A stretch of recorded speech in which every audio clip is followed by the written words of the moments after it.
Peekaboo, I'm a Yeti. What are you? I ran to catch up with the group.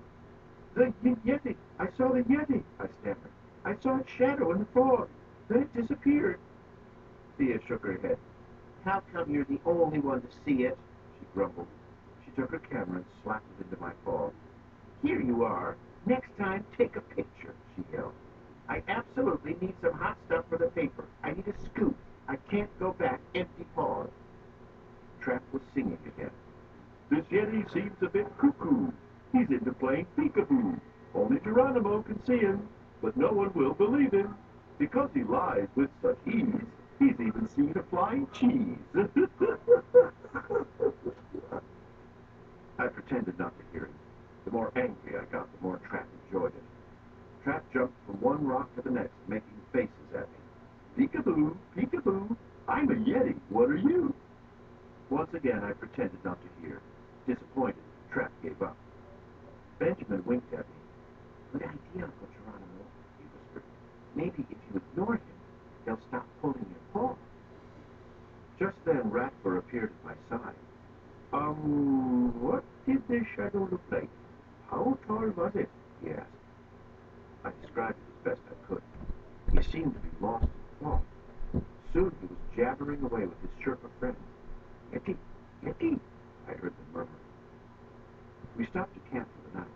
The sun had already set. What mysteries lurked in the darkness? I tried to work things out logically. Why did the Yeti appear only to me? Was there a reason? I had a sudden thought. I had to find the Yeti. If I found him, I would also find Professor Von Bolt. Just then I heard a shout.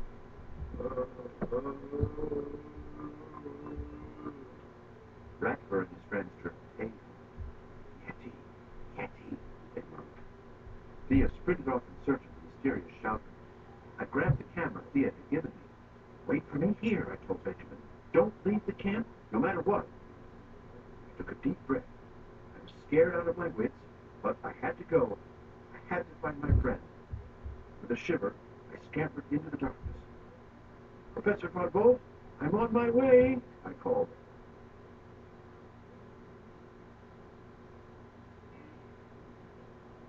Icicles on my whiskers. Once again, I heard the shout.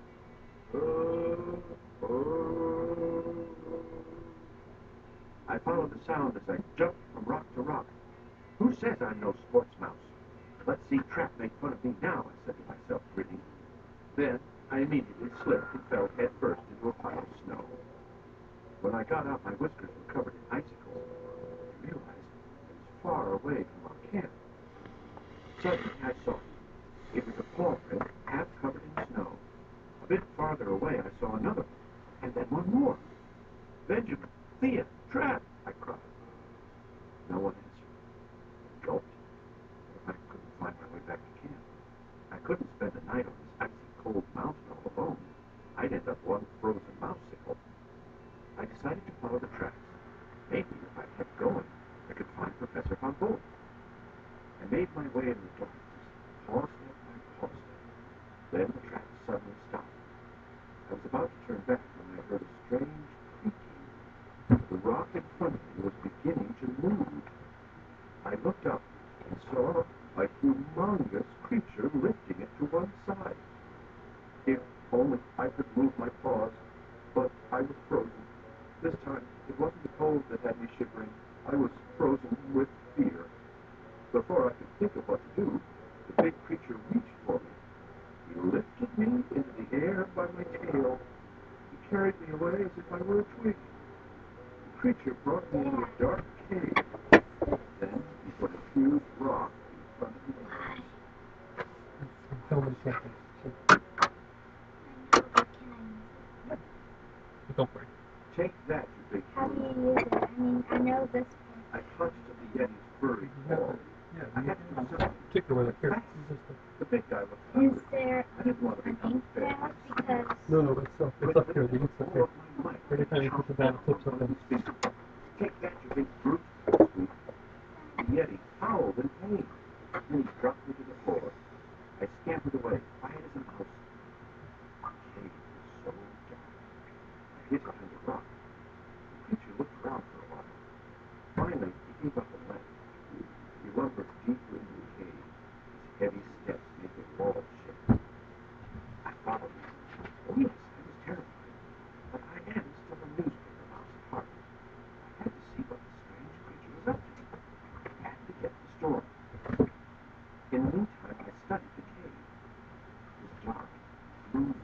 Very cool.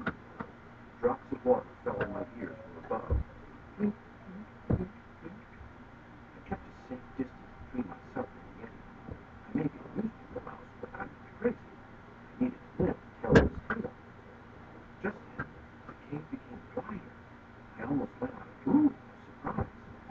The walls were covered in sheets of ice. Thousands of sparkling stalactites hung from the ceiling. It looked like a ballroom in a beautiful fairy tale castle. I could just see Cinderella dancing by with Prince Charming. In one corner, there was a small gurgling waterfall. It spread into a pool of crystal clear water. I realized this was the Yeti's den. He was waving excitedly